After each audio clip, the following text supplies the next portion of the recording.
Record. All right. Good morning, everybody. Thank you for joining us today, this morning.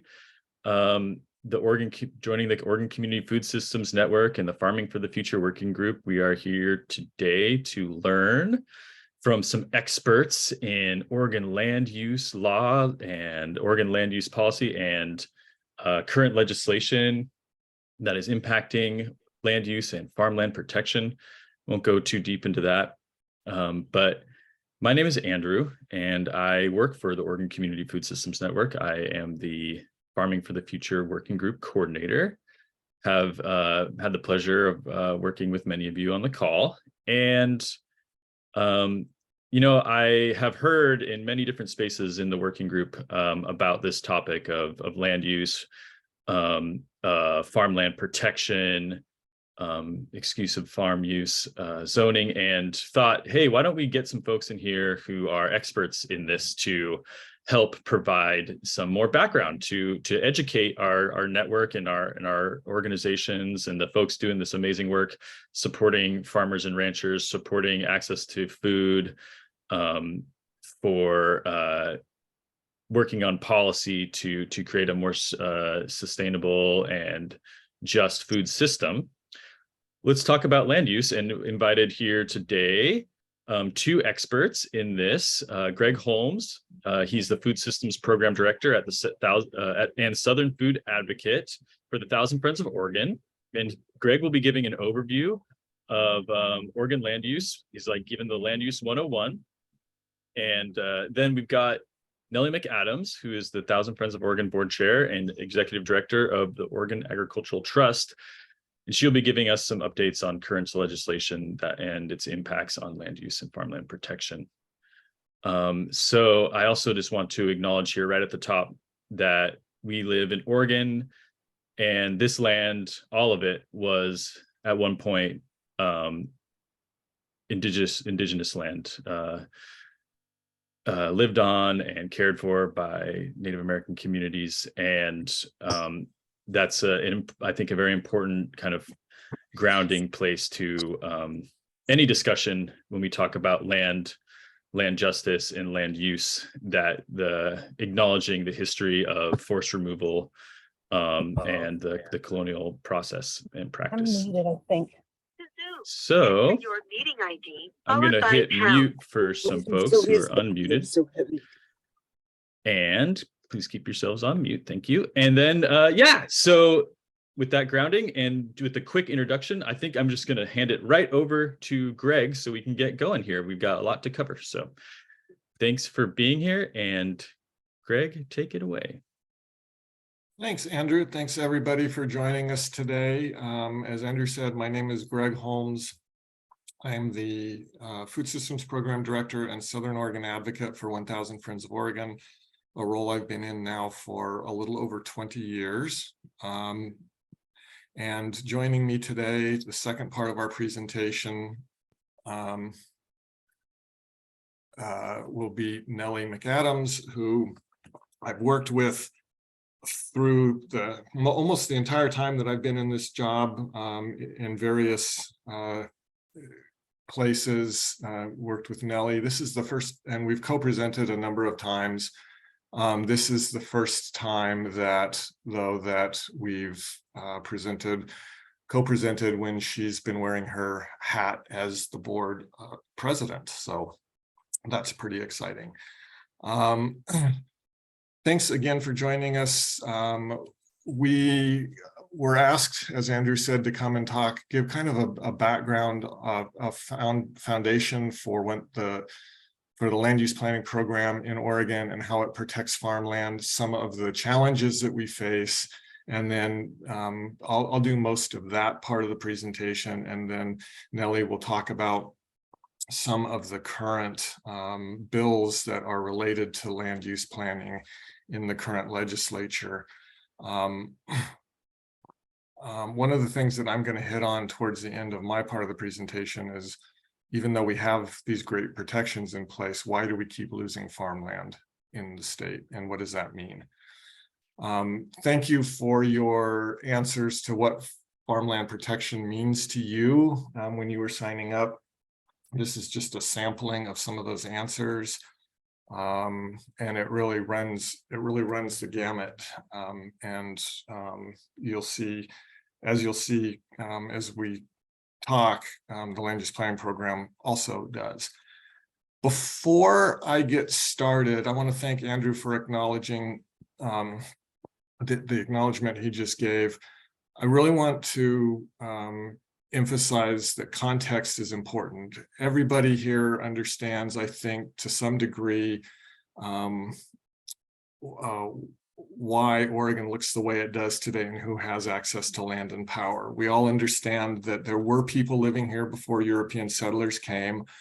We also know that Oregon has a history where, for periods of time, we banned other people from coming here or owning land. Those things are important.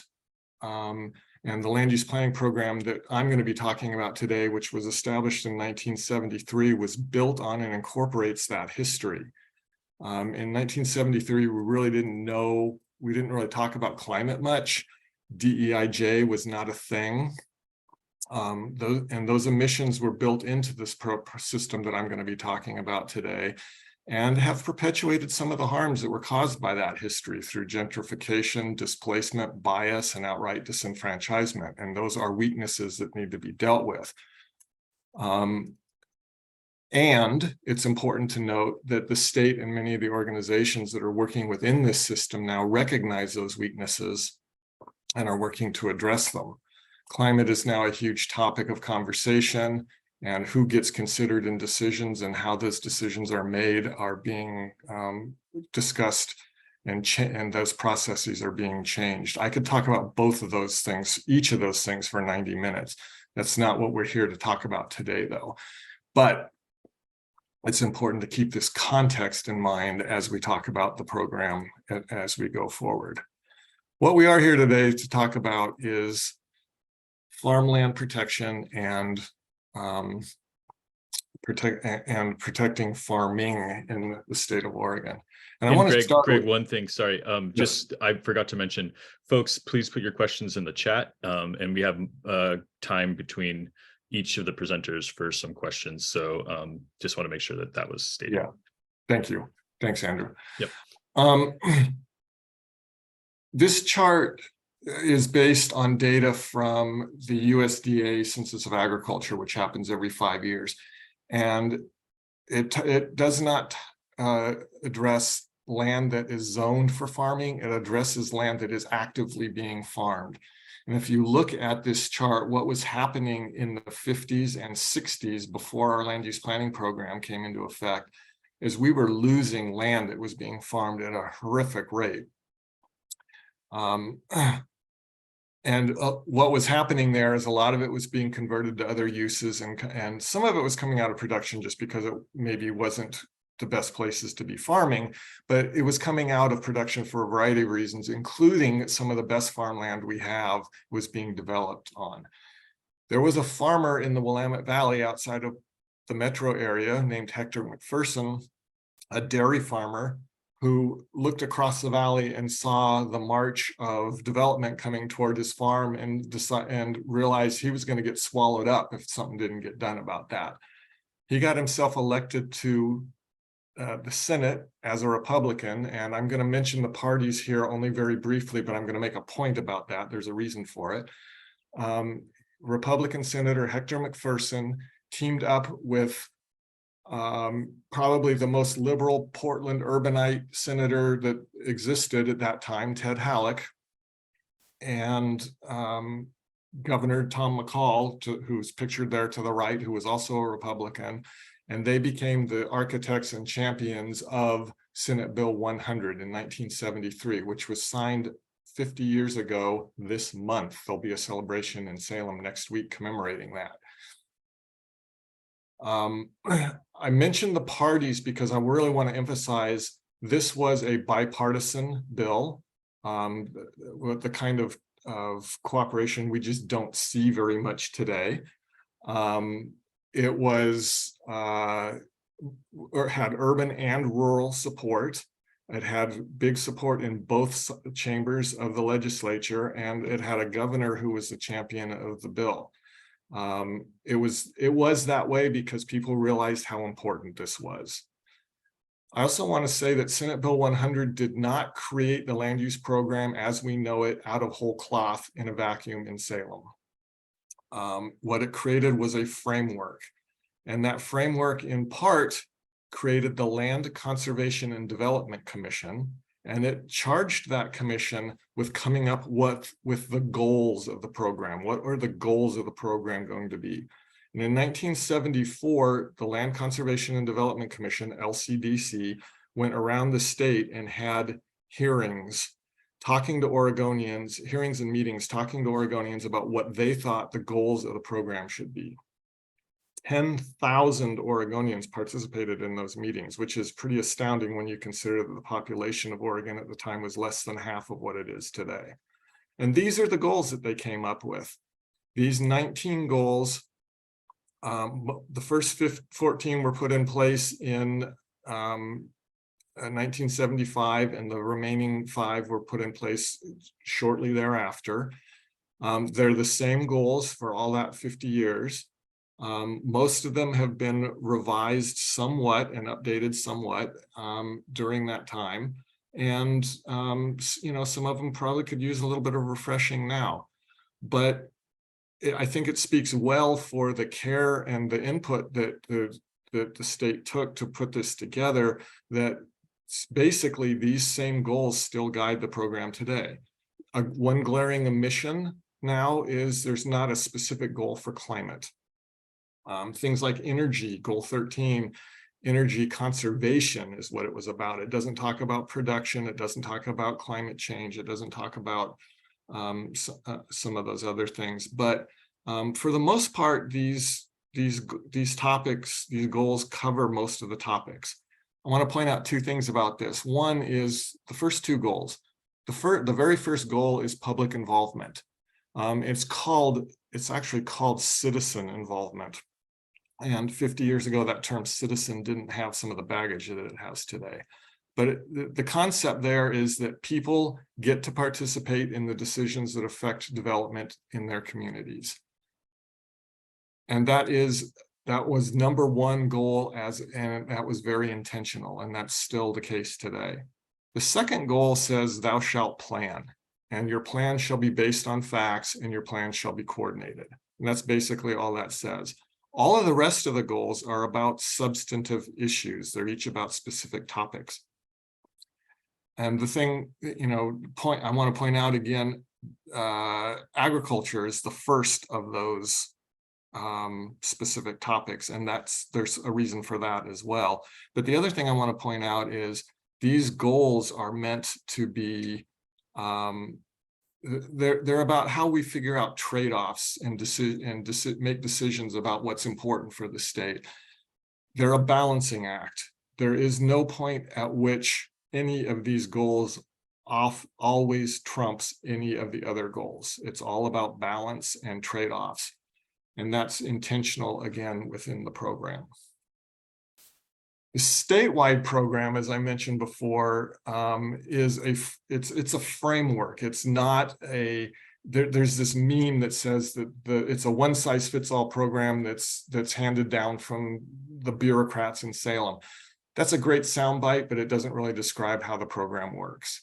The state sets up the framework. The 19 goals that I mentioned were created by LCDC, the Land Conservation and Development Commission. The legislature creates the details in state law, and they meet, as we know, every year now, and every time they meet, there are attempts to change, for better or for worse, the land use planning program. This year, there were over 150 bills in the legislature that somehow impacted land use planning. There's also administrative rules, and those are created by LCDC, and that's where all the details of how the program is to be implemented live. And if you want to find any of those things, the best place for one-stop shopping for that is to Google DLCD Oregon. You come up with this page, And right here in the middle, you can find the goals, the administrative rules, and the statutes that are specific to land use planning, and you don't have to fumble through all the rest of them. This is a great page for how to get information about the state program. But as I said, the state program is only a framework. And most people will never interact with the land use planning program at the state level. Where they're going to interact with the land use planning program is at their county. Every one of the 36 counties has its own way of implementing the program. And every one of the 241 cities in Oregon has its own way. It's implemented locally, and that's where most people interact with it. Every one of those counties and every one of those cities has a comprehensive plan that has the broad policy statements for how that jurisdiction is going to comply with the statewide planning program. They all have their own implementing measures, their ordinances, their permitting processes, and everything. Every one of those is different. There are no two that are exactly alike. They all are supposed to be in compliance with the state program, and I say supposed to be intentionally because some of them aren't, but that's a story we don't have time to get into right now. But it's all done, it's implemented locally, and there are, just like the statewide program, there are resources for how to find out more information about what's going on with local jurisdictions. And I highly recommend just directly contacting planning department staffs. They're generally very helpful and professional, not always, but generally. There are also other places, including the Department of Land Conservation and organizations like mine. So that was way too fast, but I wanted to give you just a basic structure of how the program is structured. And then I want to very briefly talk about where it applies. As most of us know, a good chunk of Oregon is either federally owned or controlled. And what that looks like is this map. All of the purple and orange lands are owned and managed by the federal government. These dark colors here are recognized reservations that are held in trust by the federal government for the tribal nations. Those places, as well as the federal lands, are the land use planning program does not apply in those places, but it applies everywhere else. Where is that?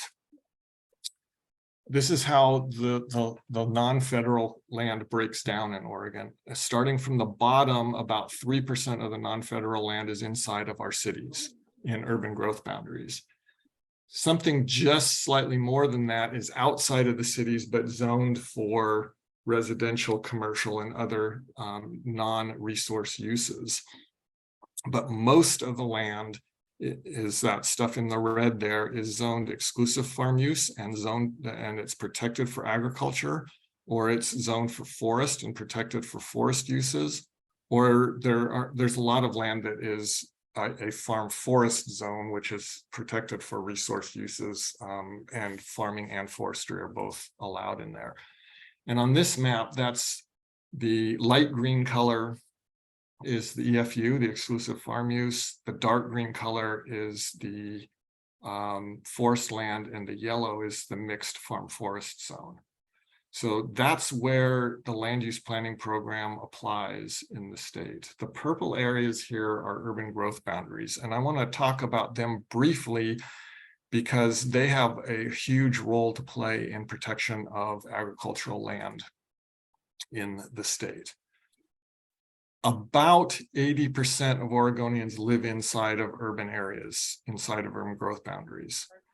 Oregon system intentionally tries to steer the majority, not all, but the majority of residential uses, commercial, educational, and employment uses inside of urban growth boundaries where the people live. There's a lot of reasons for this, not least of which is more efficient, there's less carbon impact, and it preserves the land outside for resource uses. Just quick concept here. What is an urban growth boundary? Most people are aware of the concept of a city limit. Inside the city is where The city council has jurisdiction to make the rules. Oregon was the first, it's not the only anymore, but it is the first place in the United States to create urban growth boundaries, which is land outside of the city that the city and the county both agree are going to be the next places the city expands its boundaries into. And by law in Oregon, the city has to look at the undeveloped land within the city and within its urban growth boundary and make sure that there is a 20-year supply of developable land to meet the needs for the city for that 20 years. That includes all of its uses: residential, parks, roads, employment lands, schools, parks, etc. Of course, it doesn't look this neat. Here is an example. Here's a couple of examples. Prineville on the left, the red is the city limits. The blue is the area that's inside of the urban growth boundary, but outside of the city limits. The blue and green areas are the same thing for the city of Grants Pass on that thing that looks kind of like an angelfish over there. That's where I live. It's important to note that the land out inside of the city, the city council, the city government controls the land use planning for that land. The land outside of the city, but inside of the urban growth boundary, in most places, unless there's been a specific agreement reached, the county still controls the land use planning in those areas until the city decides to annex it. And that becomes important for when proposals come up, who's in charge of making the decisions and what decisions they can make. Urban growth boundaries by design are not fixed in stone. They can be expanded, and they are expanded all the time. And there's a process to be done for that. That process is intentionally not easy. The state has an interest in making sure that the cities prove that they need land before they expand their boundaries. And there are a number of reasons for this, but I want to emphasize that most of the urban growth boundary expansions that are proposed go through without a problem. And that's because those cities are following the rules that are set forth. The ones that you hear about that are being opposed and held up in courts are because the city's not following the rules. And those can get very complicated and very well publicized, but they are in the minority. The reasons, again, that we have tight urban growth boundaries are many. And these urban growth boundaries also get blamed for a lot of things. And I want to address that just head on right now. You hear a lot today about if we could just build chip plants on farmland, our economy would be magically healed. Or if we could just cover farmland with solar panels, our energy needs would be met and we'd solve the climate change, and we'd solve climate change. Or if we could just build houses on farmland, our housing crisis would be solved. And that one in particular, I really want to just take on head on right now. Oregon has urban growth boundaries. California and Washington do not. And if Oregon's land use planning program and urban growth boundaries were causing the housing crisis, neither one of these things on this slide would be true. If you look at the picture on the right, that's where people are housing burdened, where they spend more of their income on housing than is affordable. If you look at where those are, Oregon's not alone. It's the places that people are moving to and the places people want to live. The housing crisis is a national crisis, and Oregon is not unique in this, and our urban growth boundaries did not cause that problem. And we can go into more of that in some other forum. But again, we keep the urban growth boundaries have to have a 20-year supply of developable residential land in them. And we keep them tight in part because it's just very expensive not to. You don't have to even be an economist to understand the concept that if you have a mile of road with a mile of sewer and water pipes under it, and if you have houses on it that are all on 2-acre lots, you don't have very many houses and uses that are helping pay for all of that infrastructure. Whereas if you develop at urban standards where there are 6 or 8 houses per acre, that infrastructure serves a lot more people, and there are a lot more people to help pay for it. That's one issue. This is a study that we did about 10 years ago now. You can find it online. The numbers, the math is out of date, but the concepts are still accurate.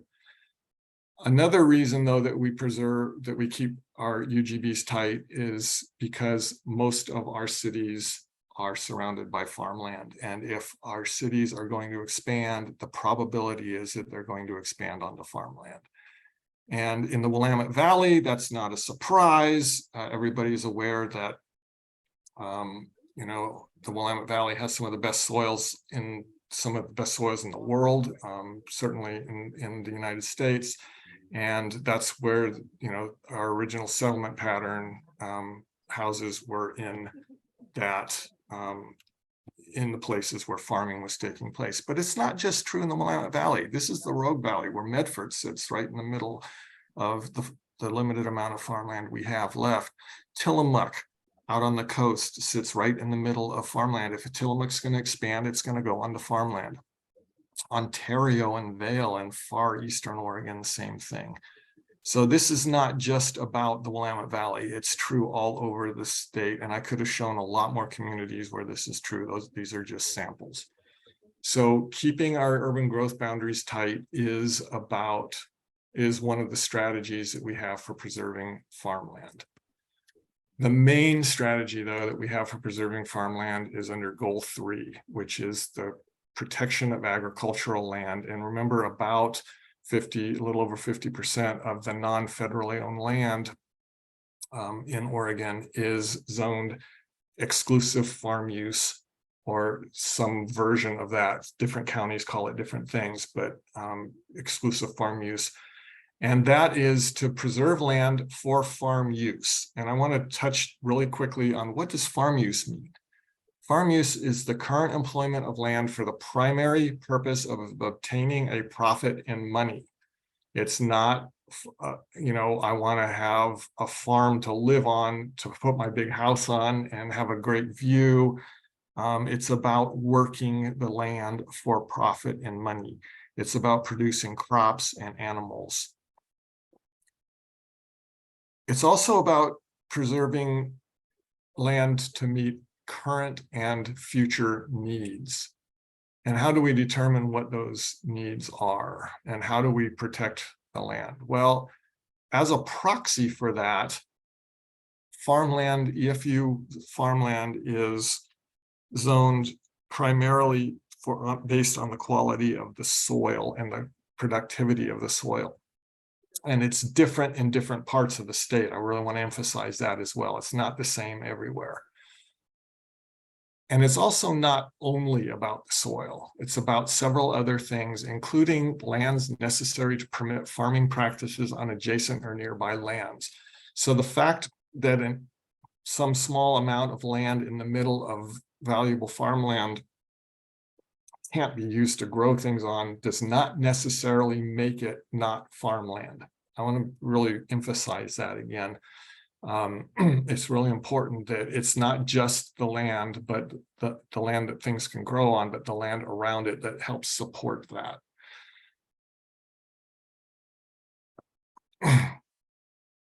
Today, that's about 15.5 million acres or so. I want to emphasize too, not all of the acres that are protected for farmland are actually farmed, and not all of the farming that happens in Oregon happens on EFU land. I showed you this chart at the top line here at the beginning of land that was actually being farmed. And this is what that curve looks like over time. Exclusive farm use zoning was created actually in the 1960s, but it was optional. In 1973, when we passed Senate Bill 100, it was made mandatory, but it took the counties about 10 more years to get all of the land zoned. And since that time, this line represents the gradual loss of the land that was zoned EFU over time. But it also represents a fairly flat line that shows that we are protecting land and it's having results. This is the Hood River Valley in 1949 and today. The Hood River Valley has had all kinds of pressure to develop into other things. It would not look like what it looks like in that right-hand picture today if it were not for the way we protect farmland. And if you compare Oregon to other states, we've done a great job of protecting our farmland and not losing it to other uses. And I want to give a shout out to American Farmland Trust for this study that they did, Farmland Under Threat, the State of the States. Have a look at that if you're interested in how Oregon compares to other states. I do want to point out, though, that this bar right here is the loss of Oregon farmland since we've had the land use planning program and since we've had protections for farmland. And how is that possible? How does that happen when we have these protections? Well, there's several ways we lose farmland still. Like I said, the urban growth boundaries can be expanded.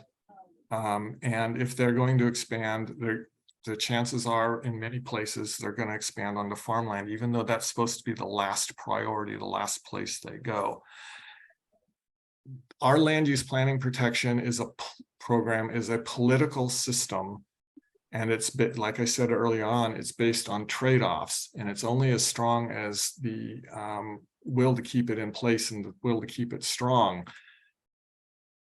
But there is no point at which we ever ask, has this city grown enough? Is it time to stop? And is the land around it more valuable for other purposes? Theoretically, if Oregon's population continued to grow forever, I hear somebody's not on mute. If Oregon's population was to keep growing forever, theoretically, under the current rules, Oregon's cities could expand and expand and expand and cover all of the farmland in the state under current rules. So understand that that's the case. And we need to, that's part of why we need to make sure that when cities expand, they really need to expand.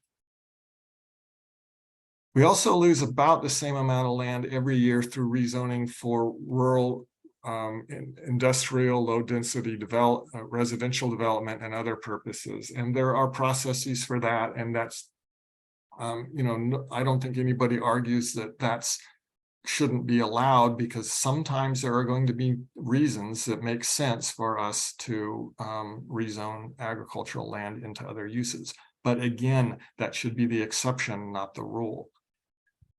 That's not very much land, those two categories, though, that we lose every year, and those are through rezoning.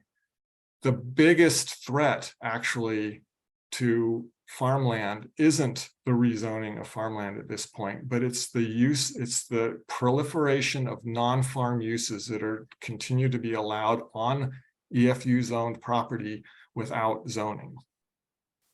In 1963, I mentioned that's when EFU zoning was created originally, but it was optional. In addition to farm uses, there were only a handful of non-farm uses that were allowed on farmland, and those were basically to help rural community integrity and function. In 1973, when Senate Bill 100 was passed and made farm EFU zoning mandatory, it also set up this land use planning program. And like I said, every year the legislature meets and there are new proposals for new uses, to the point where now there are over 60 uses allowed on EFU land, not all of which are farm related. And this list doesn't quite have 60 on it, but several of these things are consolidations. When you break them all apart, there are about 60 uses. And don't worry, I'm going to come back to this slide in a minute, but I want to categorize what those uses, how those uses can be thought of. There are a number of them that are outright farm uses. Remember the definition of farm use earlier in the presentation. There are a number of them that are definitely farm related uses. There are a bunch of them that might be farm related uses, but also could be turned into something else. And there are a lot of different kind of businesses that are allowed on farmland that might be related to farming and might be legitimately connected to a farm operation, but they also might go to the other end of the scale and just be businesses that happen to be located on farmland, but otherwise have nothing to do with the farm. And that's actually allowed intentionally on under state law. I mean, I live in town. I can have a business in my home if I want to, if it's a certain type of business. But if my business starts growing to the point where it starts impacting my neighborhood and the ability of the people around me to use their land for the purpose that it's supposed to be used for, which in this case is residential, then I'm expected to move that business somewhere else. I'm not really going to be able to have that business here. Same thing on farmland. You are allowed to have unrelated businesses, but if they start impacting the main use for that zoning, then they really should be expected to move somewhere else. So that category is really kind of fraught because it can be either or, farmland related or not.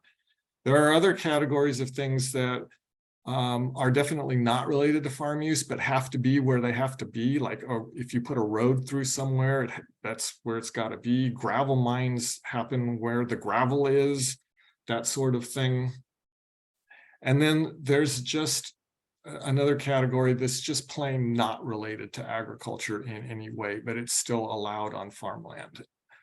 And if you take that list that I showed a few minutes ago and take especially those last two categories, all those things in red are pretty much those categories. They're just, in almost none of those cases are they even arguably related to agriculture or farming. So if you add then the ones that I've highlighted in purple here as things that may or may not be actually related to farming, you start having a list of things that a whole lot of uses that just aren't related to farming in the agriculture zone. And that's a problem because it creates conflicts and it breaks up the land base. It makes it more expensive and more difficult for the people who are there in the zone that's supposed to be protected for farming to do that farm work. We did a study several years ago called Death by 1,000 Cuts. The link is at the bottom of this slide. I'll put it in the chat when I get done here. And it explored those 60 plus uses now and discussed the impacts that those uses are having on agriculture in the state of Oregon and proposed some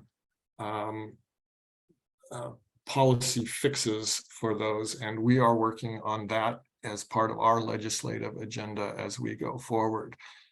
But I want to say again, it's really important. We lose up to about 10 times the amount of farmland every year because of these uses than we do because of zoning for urban uses or zoning for other rezoning for other agricultural or non-resource uses in those zones. And I say up to because it's really kind of hard to quantify. If you put a wedding venue, say, on farmland, well, that might take up a few acres. The rest of it might be farmed, it might not. It may have an impact on the neighbors, it might not. It might have an impact over time that isn't apparent at the very beginning.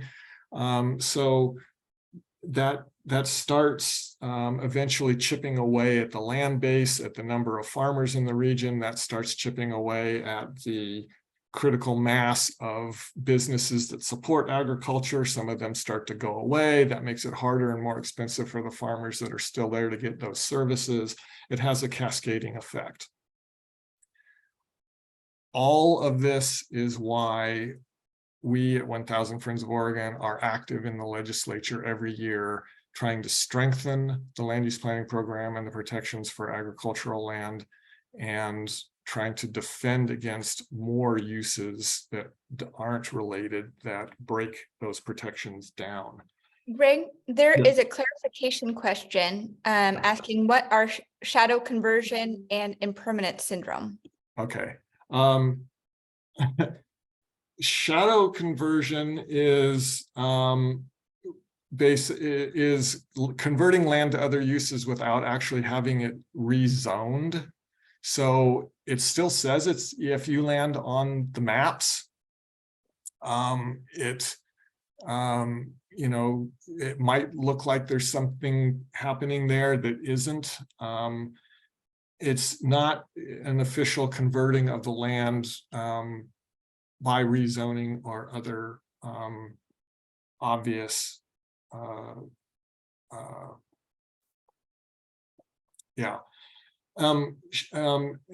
impermanent syndrome is the farmers sitting in an area saying, okay, my neighbor just converted their land to something else. That neighbor or theirs doing something that's making it harder for me to farm.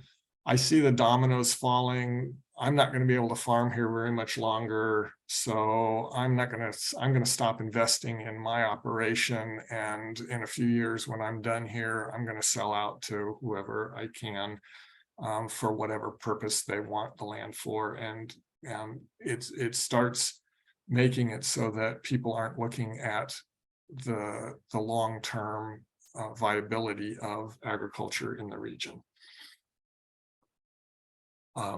Thanks for that question. So if you go to our webpage, which is friends.org, at the very top, this banner appears. And if you click on legislative agenda, you get to this page, which is a legislative recap that's just a couple of weeks old now. I'm going to put the link in. You don't go look for it now. I'm going to put the link in a bit.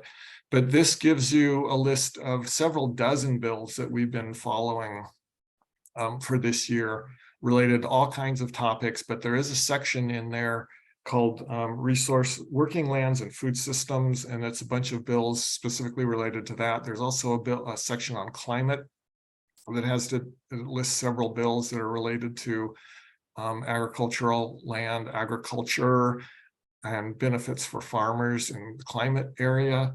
And this will give you a pretty good idea of what we're working on in the land use planning bills that are in the currently in the legislature.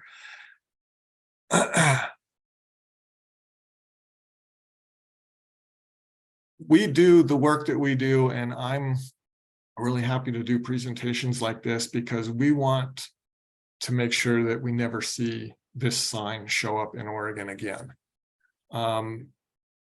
EFU land is not prime development property. EFU land is supporting the #2 industry in the state. It's supporting 1 in 7 jobs in the state. It's supporting billions of dollars every year of economic activity in the state. It is active land that is producing income and producing for our economy and supporting Oregonians. If you want development property, there's lots of land outside of urban growth boundaries that are not developed, they're not zoned for resource use, and there's lots and lots of land inside of urban growth boundaries that support development for uses. I'm happy to follow up on any questions with any questions. I recognize that that was a whirlwind. That was a lot of information that was packed into just a few minutes. We have a 9 3-hour session program called the Land Use Leadership Initiative that dives into this stuff in a lot of detail. If you're interested in that, contact me and I'll let you know if and when we're coming to an area near you. We only do 1 or 2 a year, and they're in different parts of the state, but we're also happy to come talk more with anybody about any portions of this or bigger picture. But that's a kind of a whirlwind tour of the land use planning program, how it protects agricultural land in Oregon, and what some of the current weaknesses are in that protection. I'm going to stop here and happy to answer any questions that anybody might have. And when we're done with that, while Nellie's talking, I'll put some links into the chat. Great.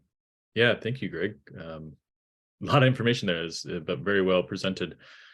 We have a question in the chat from Tara. And if folks have questions, feel free to raise your hand or put them in the chat, and I'll let Tara ask her question. Thanks, Andrew. Thank you, Greg. That was fascinating. I'm just curious. Yeah, the question essentially is just if there's been any research done on what currently owned, like privately owned farmland has been passed down through families from donation land claims. I'd just be curious to know about that. I'm not aware of any specific research on that. Nellie, do you know of any? I don't. It's possible that Dr. Megan Horst at PSU would have some of that information. Okay, thank you. She's done a lot of research. Dr. Horst has done a lot of research actually on who's buying farmland in Oregon nowadays, and that's a little scary, actually. Yeah, research on investment ownership of farmland. Yeah, very pertinent to our work. Any other questions? I see Genevieve came off. Yeah. Yeah, I just am kind of curious, and I know it's not on this legislative cycle, but about the possibility of doing waivers. I know at least in Lane County, you can only have one primary residence get the hardship waiver. But, you know, I was trying to find some cooperative farms because someone asked to do a tour of one, and there aren't any because you can only have one family related by blood. And it seems like if we're going to try to have, you know, just curious if that's a thought. Well, so there's not a super easy answer to that question. There are a lot of ways to get houses on farmland right now. And in fact, Jim Johnson at the Department of Agriculture says this all the time. There are more houses on farmland than there are farms in Oregon presently. Now, they might not all be in the places that people want them, and they might not all have access to them, but there are a lot of houses on farmland right now. And there are a lot, there are several ways to get more in law. As far as what that does, though, is it makes buying farmland a lot more expensive because you have to buy houses along with the land. And so I want to just throw out the concept here that you don't have to live on the land to farm it. In fact, people have been farming land that they don't live on for millennia all over this planet. You can separate the farming operation from the living portion of living on a farm.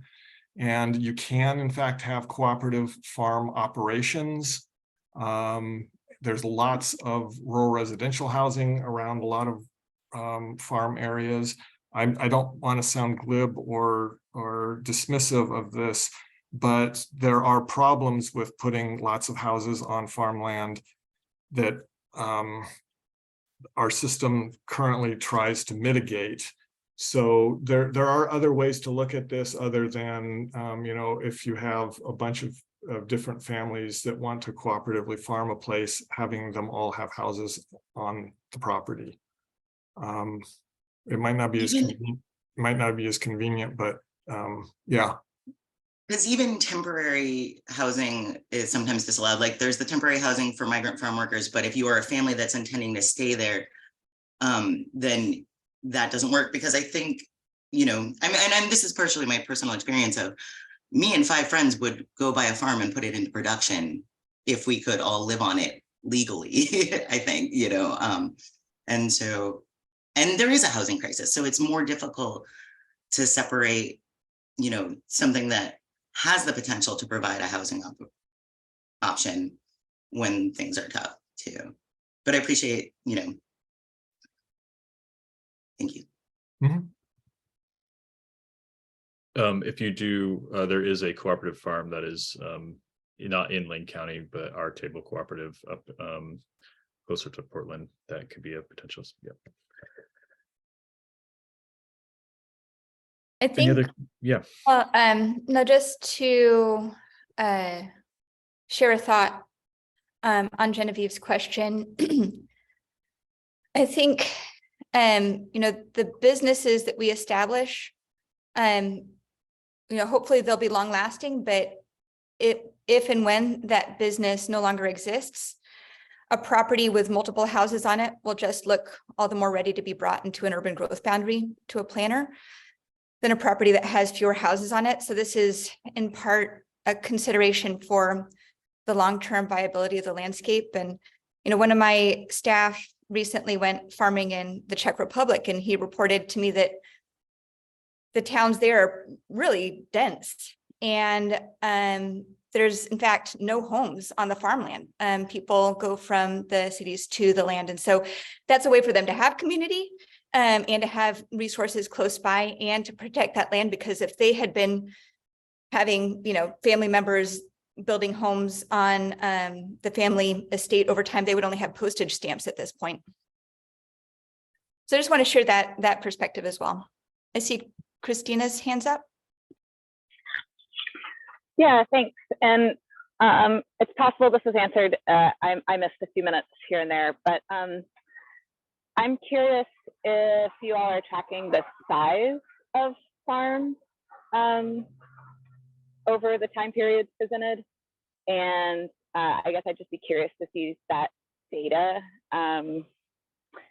with just acknowledging that there's obviously a trend for farms to get bigger and bigger, and also a much smaller but growing trend for farms to get smaller and smaller and become micro farms as another solution to feeding people. So yeah, is that data, do you all track that data? Is there a place you can recommend to find it? Thanks for the question. As far as the trend over time for farms to get bigger, that is tracked through the USDA Census of Agriculture that happens every 5 years. They just did the data collection for 2022. I don't think, have we seen that yet, Nellie? No, we haven't. Nope, not yet. We haven't seen that yet, so we don't know how that's changed since 2017. But you're right that the trend there is for consolidation to larger farms, and you're right, there is also kind of a push for smaller farms that's happening, and I don't know who really collects that sort of data. Patty wrote that she heard that the 2022 Ag Census data will be out in early 2024. That's about right. Yeah. And Christina, I think too, with smaller farms, one of the challenges is Greg mentioned was that it's more expensive per acre. So just as we all know, just that much more expensive to access and to afford. I'm hoping that programs like easements or programs like East Multnomah is doing with not only the incubator, but also making their land available could be helpful in terms of access. I see Nicole's hand up. Oh, thanks, Nellie. I don't want to change the subject, but I had a question. One thing I get a lot from farmers is this, it sort of shocks me when we talk about the loss of farmland. They're quick to say, oh, well, how much of that is being taken out of production by Metro or by land trusts or by, wildlife habitat. And I know that number is a drop in the bucket compared to development and other uses, but I don't have good data on that. And I'm wondering if, and I could ask Metro to do that and break it down by year. And, we could compare it to the USDA census data, but just wondering if you have that ready to go. Nicole, I think I would probably ask Coalition of Oregon Land Trusts. I want to say, don't quote me on it, but I think it was like 130,000 acres that were in permanent protection, but that could be for any uses. There might be like a breakdown of what's for habitat and what's for working lands. But it is more than is in the state parks program is permanently protected, either in fee, title, or easement ownership.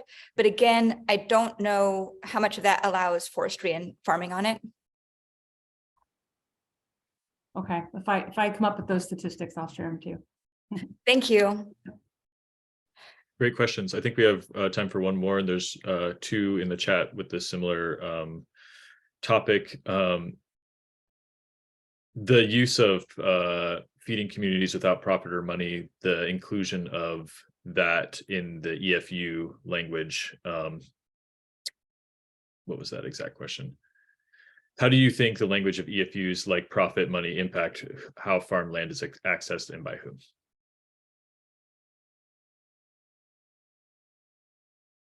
Oh. Not quite sure how to even approach that.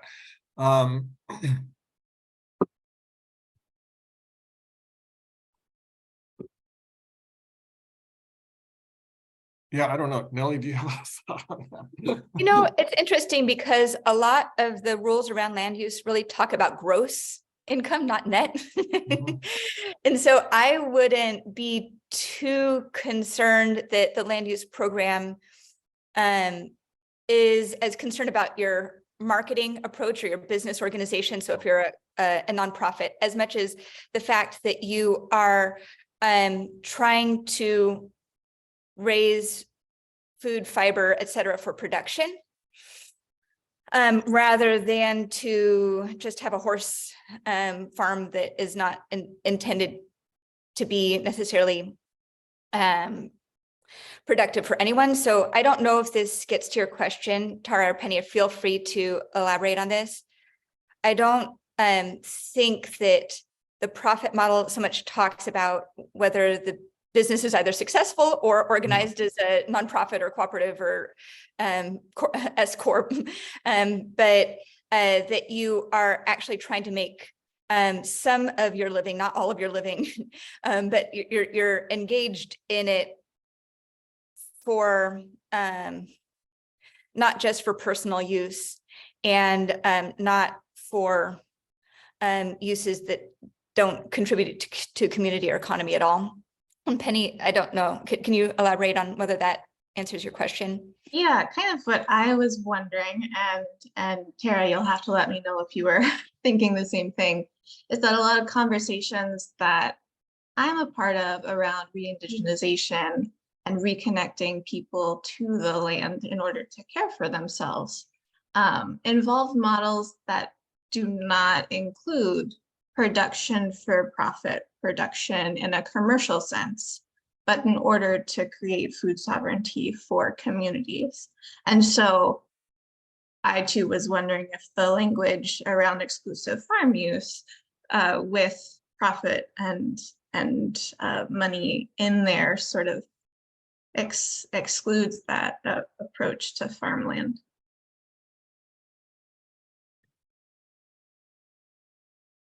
That's a really good question, Penny. And this is, I think, something that is a good topic for exploration.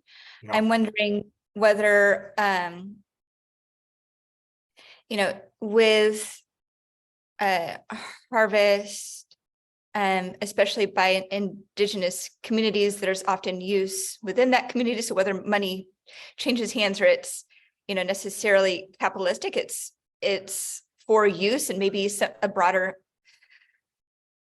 concept or an examination of why those limitations on uses of the property are significant, and what we want to promote and what consequences we want to avoid is in order.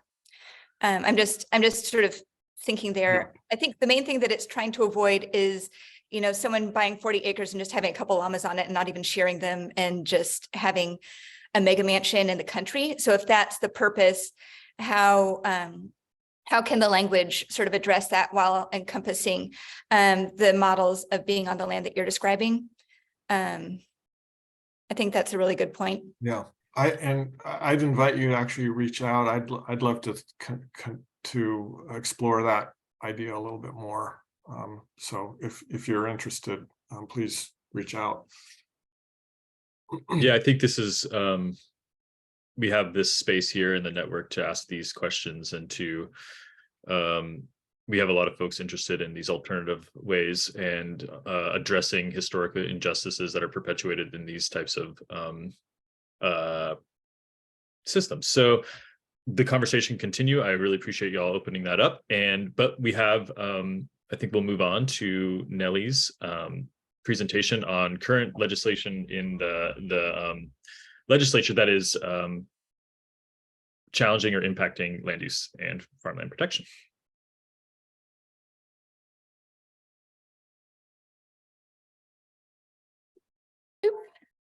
Thank you, Andrew. So this is going to be sort of a whirlwind. I encourage you to look at Thousand Friends website to learn more about at least the bills that are still alive from the 150 that Greg mentioned. But I start with this image because I think ultimately a lot of the threats that we see to the land use program come from interests who might look at a landscape and see surface area and the buildings that are not yet built and the maybe gravel mines that are not yet dug, versus those who might look at a landscape and see the soil and the life that it can support. And in both of those situations, I think community involvement and what the community wants to see and how they want to build within and outside the UGB is imperative. But I do think that there is a level of maybe misunderstanding of our opportunities for having some of our needs met within urban growth boundaries that might put more pressure on UGBs than is really necessary. And I'll talk about that in the industrial lands and the housing contexts and how some of those needs can be addressed through smart planning rather than purely through expansion.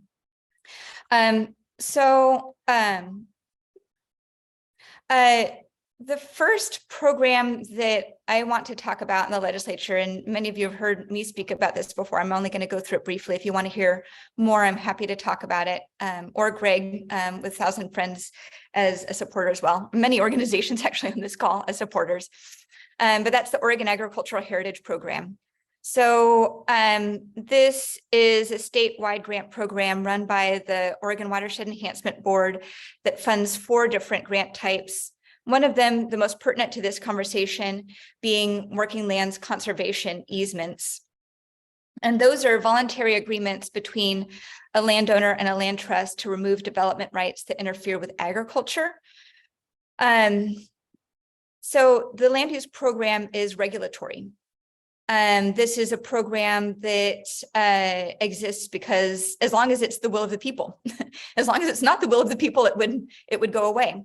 Or if it is the will of electeds, urban growth boundaries could theoretically be expanded from, mountain range to mountain range, and all of the Willamette Valley could be under pavement. So it's something that really depends upon political will and many factors, including where conditional uses that Greg talked about, so farm uses or non-farm uses are placed and how that affects the landscape. Whereas working lands easements are private agreements just between the landowner and usually a nonprofit, but in addition to land trusts, soil and water conservation districts, metro bodies of especially local government hold easements as well. And it can complement the land use because while the land use program just offers temporary protections, easements are, for the most part, permanent. And one way that they can be used is to protect especially vulnerable properties or properties that are eventually in the path of development. And, to Genevieve's question before, if a planner looks at maybe an aerial map and sees a number of homes in one property, that might be where they might move an AUGB more readily because it seems like it's already moving into urban uses. In the converse, if they look at a map and they see, oh, this land is permanently protected for agriculture, I'm going to have to either use eminent domain to buy it, or it's going to be an island and disrupt the delivery of services. Maybe I'll avoid explaining the UGB in that area. So it can also be used to help create buffers potentially, or just to permanently protect agricultural land. Another important factor of this, to Christina's point about small scale and maybe peri-urban agriculture as well, is that it can make the land more affordable to young farmers and ranchers, because when you buy that land, you're not also buying the home right that's not been used, or the ability to do gravel mining or have a destination resort or anything else that you could put on there. You're just buying it for the agricultural value, and that can reduce the value, in some cases from 20% to almost 50%. Can't give an exact percentage, but it can reduce the eventual value of that property. I just wanted to put out here, for those interested in affordability in particular, to look at the beginning farmer and rancher tax credit that has been put out by Minnesota. That's especially looking at encouraging landowners to sell property to especially non-familial heirs, and to make that a more successful and affordable transfer. So National Young Farmers Coalition has worked on that policy in Minnesota, and that is a template available. But to speak to the Oregon Ag Heritage Program in particular, we received funding for the first time last year, and that was 1 year funding of $5 million. And that was almost immediately used to leverage an additional $6 million from the Department of Agriculture. And those dollars for the easement portion primarily go to pay the landowner for the development rights that you're removing. We do basically an appraisal before, with all the development rights on it. What is that property worth? An appraisal after. If development rights are removed, what would be its value on the fair market, on the open market? And the difference between those two appraisals is the value of the easement. And most of these dollars go to pay the landowner directly for the value of their easement. The Oregon dollars were used this year to fund 7 easements protecting 12,000, almost 500 acres. And 3 of those projects supported land access. So for Sarah Lee and Ashanti or Tall here at Rain Shadow, they are working to complete an easement on a ranch that they purchased that's helping them pay off their mortgage.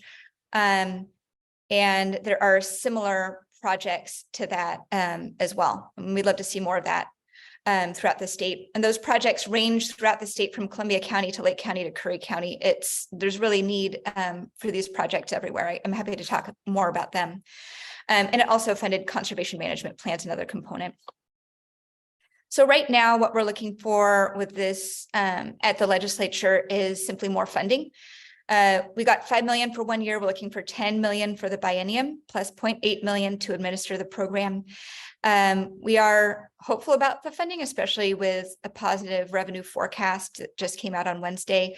Right now, it's in Ways and Means. And if you would like to support this program, the best way to do that right now is to ask your legislators or the legislators where your organization or farm operate to ask the Ways and Means co-chairs, Sanchez and Steiner, to fully fund the Oregon Agricultural Heritage Program. Happy to talk with you about that too. And it's on Coalition of Oregon Land Trust's website, some sample language if you'd like to use that. So moving from the Oregon Ag Heritage Program, which isn't technically land use, but which is supportive, I wanted to share about a couple land use bills that have come forward. And I'll start with some of the bills about affordable housing. There are many, many, many reasons that we lack affordable housing, not only in Oregon, but in the US. In Oregon, one of the reasons for that is that about 70% of our residential lands were zoned for 1 house, 1 lot. And as Greg was explaining, this makes the land more expensive to provide resources to, and ultimately for that housing type as well. It doesn't reflect changing family size, where more often it's 1 or 2 people who are looking for a residence, and maybe a single detached house is more space than they need. And single zoning for single homes on single lots was often part of redlining through mortgage, I guess from the mortgage side, but also just a discriminatory zoning. And the legacy of that remains in some of these neighborhoods that are built simply at a scale that make it difficult for people at all income levels to buy in. So in terms of bills for affordable housing, in 2019, there was a really comprehensive bill that was passed called 2001 that re-legalized multiple types of housing, including making it, I think, illegal to have single family residence zoning as the only type of thing that you could build on in that zone for cities over 10,000. And I think actually Tillamook has applied to make itself subject to House Bill 2001 because it wants to be able to provide more diverse housing. So that's, and they have a population of under 10,000, so they didn't have to be subject to that those rules, but they chose to be subject to them because they wanted to improve the zoning that they have. One of the first priorities of the governor was under affordable housing, signing House Bill 2001 2.0 this year into law. And that's a really comprehensive bill that was developed through participation from builders and Thousand Friends and other groups. But in a nutshell, it requires cities to actually do an analysis of what types of housing they have. It requires them to adopt housing production strategies to increase the amount of housing for all, so not just affordable, but middle income and other types of housing as well. And it provides accountability if they aren't meeting the goals and increasing the amount of affordable and middle housing. There is some accountability from a state level and requirements that can be made of those cities to provide fair and equitable and climate resilient housing. And while this process does sort of streamline the UGB expansion process, it actually in effect makes it less likely that UGBs will be expanded, because the expansion only happens after the city is shown that it can't meet its housing needs for all income levels using different strategies of maybe incentivizing or waiving service development charges, for example, for affordable housing units that go in, or providing funding to connect them to infrastructure like sewers and electricity and other necessary infrastructure. So while it makes the UGB expansion process more streamlined, that's less likely to happen because cities will be more likely to move in. And we are also looking at Senate Bill 847, which is looking at how to incentivize those tools for diverse and affordable housing within UGBs. And I do want to say too that the edges of UGBs is not where affordable housing should or will go. It's less connected to transportation, to jobs, to other services that people need, especially if you don't have a vehicle. On the edge of UGBs, it just so happens that that's usually where mega mansions go because they want to have a view of the farmland on the other side. So the notion that all we need to do is increase the amount of surface area is a red herring, when what we should really be doing is looking in. And there's even a bill that is working to incentivize rezoning and refitting commercial real estate, a lot of which is vacant right now, for housing. So how are we making best use of the lands that are within our UGBs so that we can have connected communities and take pressure off of UGBs at the same time? Bad housing policy is, and I'll go quickly here because I do want to be able to take questions. We don't have much time. Senate Bill 70 would expand the types of farmland, where a bill from Senate Bill 16 from last legislative session basically allowed 100 homes to go in Southeast Oregon, without much justification for the need. There is also a bill sitting in rules that would allow landowners to to vote to expand the UGB onto their property of up to 200 acres if just 20% of that is for workforce housing.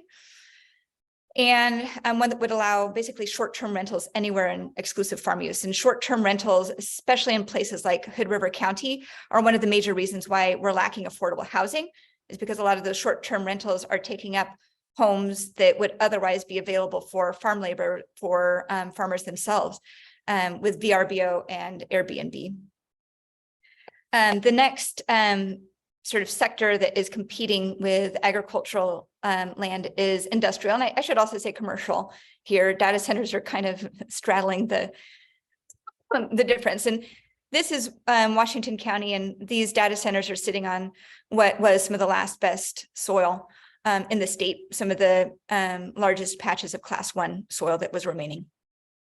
And one of the bills that has already passed and been signed by the governor, there was a lot of pushback on this, but a lot of misunderstanding and sort of gold rush mentality, trying to make space for semiconductor factories with billions of dollars coming to states from the federal government for semiconductor chips manufacturing. The governor is allowed to bring in land into the UGB up to 500 acres and 2 parcels. There are a lot of limitations on that, and that expires in 2024.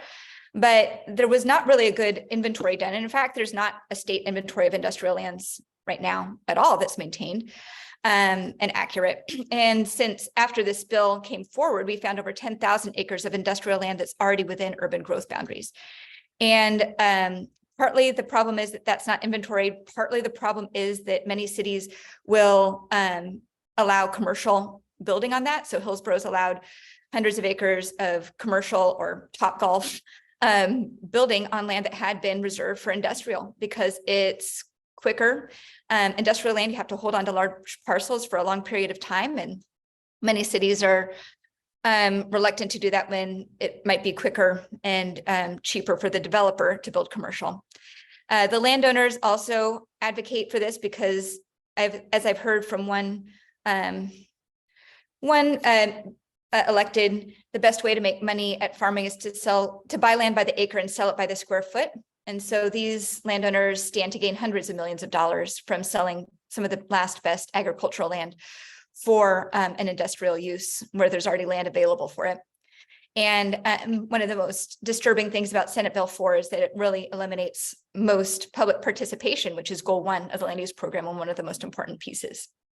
So if you're interested in learning about that, Slow Food Portland is going to be having a talk with Aaron Nichols and Sam Diaz. Sam Diaz is our executive director at Thousand Friends, and Aaron is a farmer at Stoneboat Farm in Hillsboro. That talk will be on Wednesday, the 25th from 5:30 to 7:30 at Cook Shop.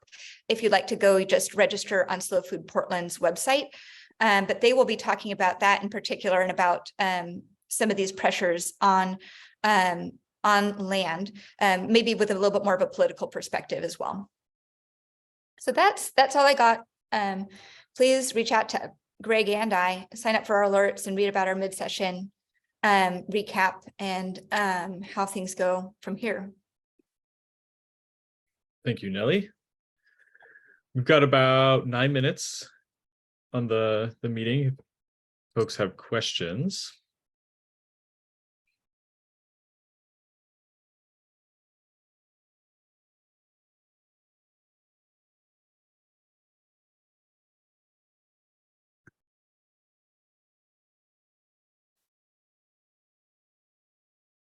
I just put the link to the conversation that Nellie just mentioned in the chat if you want to pursue that.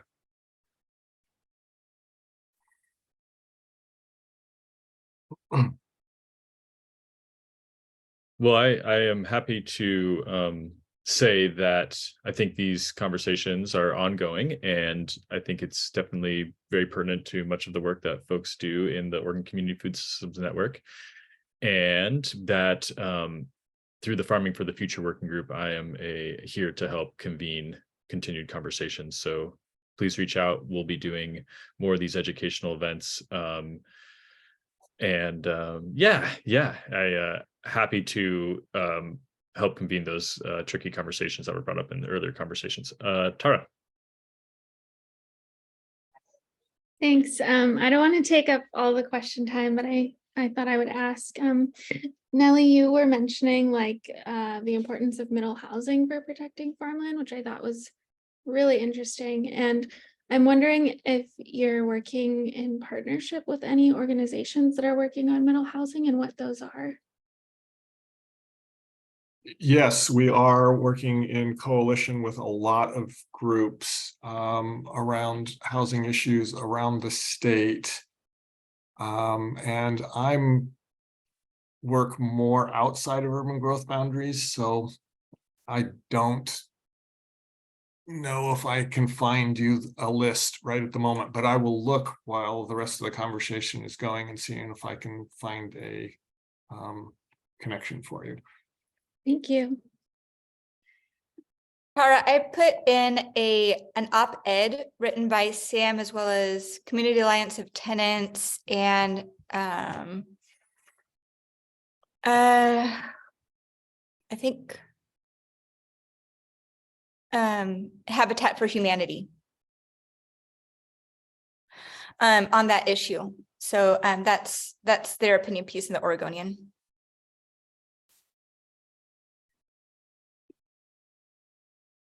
Yeah, just this topic highlights what we all know, that these struggles and issues that we deal with are interconnected. We have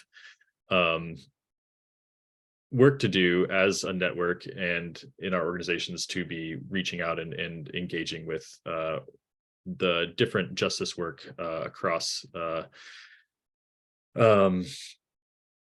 these different sectors that folks are engaged in, and they're all interconnected, and as we come together, we definitely build more power. So I think that is essential, and really very much value Nellie and Greg sharing their expertise with us today on Oregon's land use system and farmland protection.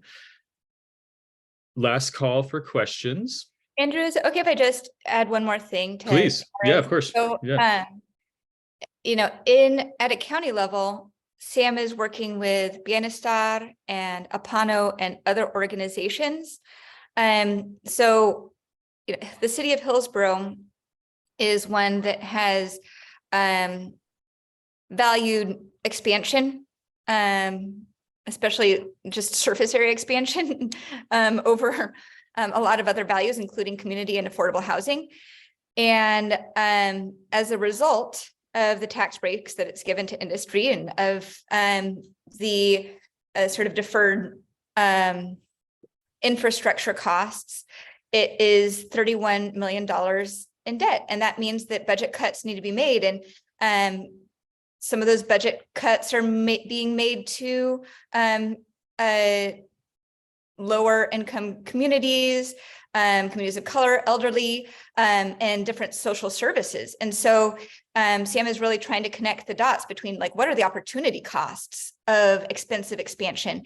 It means that our most vulnerable not only are not prioritized in the housing codes, but are lacking services because cities are trying to budget for the bloat that they have brought on themselves. So that is, I think, also a creative partnership. Yeah, that's an interesting point. I just threw in to the link to our housing page, and there's lots of links to other work that we're doing from that page. I'm not seeing an easy place where I can show you just the organizations that we're working with in general, but we are we are working with lots of groups around different parts of the state, not just up in the metro area, on these issues.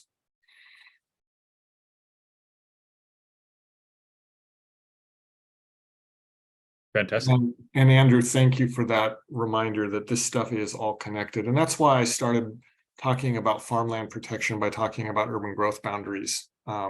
Because, if we keep if most people live inside of urban growth boundaries and we keep those as tight as possible, but without getting too over ridiculous about that, that helps. That is one strategy for helping preserve agricultural land and forest land and keeping those lands in production, and contributing to our security and our economy.